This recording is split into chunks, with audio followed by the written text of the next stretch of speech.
صباح الخير ومساء عليكم. معاكم جورج عماد، وللمرة التالتة انا بغير المكان. بس يعني شايف ان المكان دوت احلى.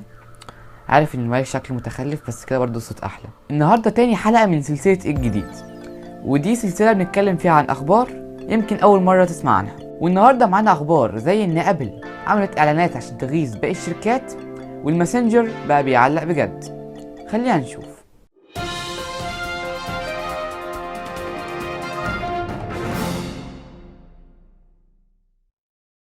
اول خبر معانا هو موبايل جديد من شركة اسينشال واللي اسمه PH1، واللي عمل الموبايل دوت واحد اسمه اندي روبن.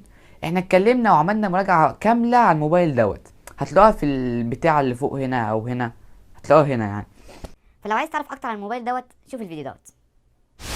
تسريبات جديدة طلعت بتقول ان النوت 8 هيبقى فيه سماعتين، سماعة من فوق وسماعة من تحت، ودي هتبقى شغالة بنفس فكرة البوم ساوند اللي بيبقى في الموبايلات بتاعت HTC.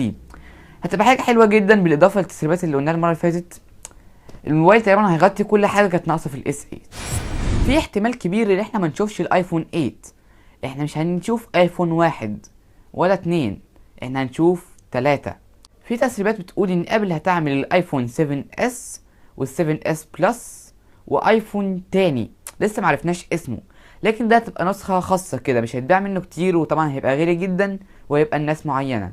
لسه مفيش اخبار كتير طلعت على الايفون الجديد، لكن الصور بتاعته بدأت تطلع او الصور المتوقعة عليه بدأت تطلع. شكله مش هيبقى وحش قوي، لكن زي ما قلنا في الفيديو اللي فات الكاميرا هتبقى بالطول مش هتبقى بالعرض. لو عايز تعرف اكتر شوف الفيديو اللي فات بتاع التسريبات. نيجي بقى للون بلس 5. ايوه، الشركة مش هتعمل ون بلس 4 وهتخش على الون بلس 5 على طول. المحتمل ان الون بلس 5 يجي بسعر $400 او حاجة في الرينج دوت. ده يعتبر سعر معقول جدا بالنسبة للحاجات اللي هو بيجي بيها. ما اظنش ان شركة وان بلس هتعمل شاشة شبه اللي كانت في الاس 8 او اللي في البي اتش 1، لان الشاشات ديت بتكلف كتير قوي، وشركة وان بلس عموما بتتميز ان هي حاجاتها رخيصة. فاظن ان هم مش هيهتموا قوي بالشاشة، لكن هيهتموا قوي بالكاميرا. كمان الموبايل بيجي بسناب دراجون 835 مع 6 جيجا رام او 8 على حسب المساحة اللي انت هتختارها. ده موبايل هيبقى جميل جدا فعلا بالنسبه للسعر اللي انت هتدفعه. انت هتدفع سعر $400 او حاجه في الرينج دوت، في مقابل انت تاخد موبايل بمواصفات جميله شبه كده. لكن خلينا نشوف الموبايل هينزل امتى وهيبقى فعلا كده ولا لا. التسريبات بتاعت ال LG V30 بدات تظهر. الموبايل الغريب اللي شكله شبه الموبايلات القديمه اللي كانت بتتفتح وتتقفل، لكن بدل الزراير انت عندك شاشه تانية، شاشه ثانويه. مش عارف LG هتستغل الشاشه دي ازاي، لكن مش شايف فيها اي انبهار يعني. لو انت عندك شاشتين هي لو انت عندك شاشة كبيرة، يعني مش شايف فيها حاجة كبيرة. ما علينا، الموبايل هيجي بسناب دراجون 835 و4 جيجا بايت رام. مش فاهم قوي LG بتحاول تعمل ايه، لكن خلينا نشوف في الاخر الموبايل هيبقى شكله عامل ازاي، وازاي هتقدر تستغل الشاشة التانية اللي في الموبايل دي. هواوي اعلنت عن موبايلين جداد ليها، واللي هما النوفا 2 والنوفا 2 بلس، ودول هيبقوا موبايلين بسعر قليل. ده المفروض النوفا 2 هيبقى $360 والنوفا 2 بلس هيبقى $420. مش هخش قوي في تفاصيل في الموبايلين دول لاني هعمل ريفيو كامله للموبايلين دول على القناه. في ناس كتير قوي بتتحجج بان الماسنجر بيعلق، لكن فعلا فيسبوك او ماسنجر على كذا موبايل في كذا حته في العالم وقف نهائي، مش بس علق. ودي طبعا مشكله من شركه فيسبوك، بس المشكله الاكبر ان فيسبوك بتقول اللي هي مش عارفه ايه سبب المشكله.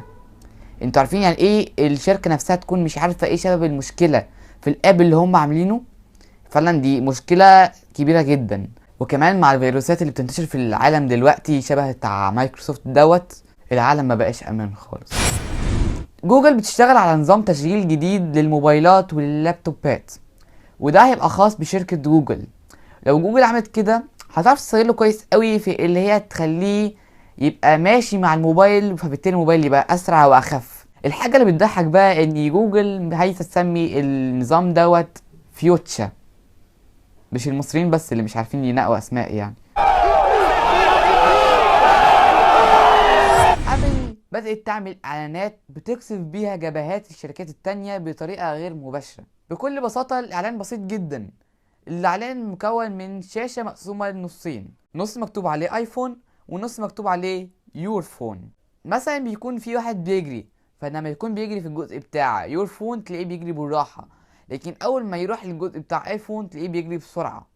مثلا واحده تكون ماشيه، فاول ما تمشي في الجزء بتاع يور فون تلاقيها بتمشي ببطء، اول ما تخش في الجزء بتاع الايفون تلاقيها ماشيه عادي جدا، مفيش حاجه بتقطع. الاعلان فكرته بسيطه جدا لكن حلوه جدا، وجه في الوقت المناسب، وعلى الاقل الفيديوهات دي كلها جابت اكتر من 2 مليون فيو. ف الله ينور يا ابل، واكيد هيبقى في رد من الشركات التانية. فخلينا نشوف بقى، نتفرج على الخناقات ديت. كده نكون وصلنا لاخر الفيديو. لو عجبك الفيديو واستفدت منه بجد ما تنساش تعمل لايك واعمل سبسكرايب لو اول مره تشوفني. احنا بننزل فيديوهات كتير قوي شبه ديت. وقولوا لنا في الكومنتات ايه رايكم في الاضاءه، ايه رايكم في الصوت، ايه رايكم في الخلفيه. لو عندكم افكار بجد قشطه انا معاكم، اكتبوا في الكومنتات وانا هبقى ارد عليكم ونعمل الافكار ديت. وفي اخر الفيديو كان معاكم جورج عماد مره تاني. سلام.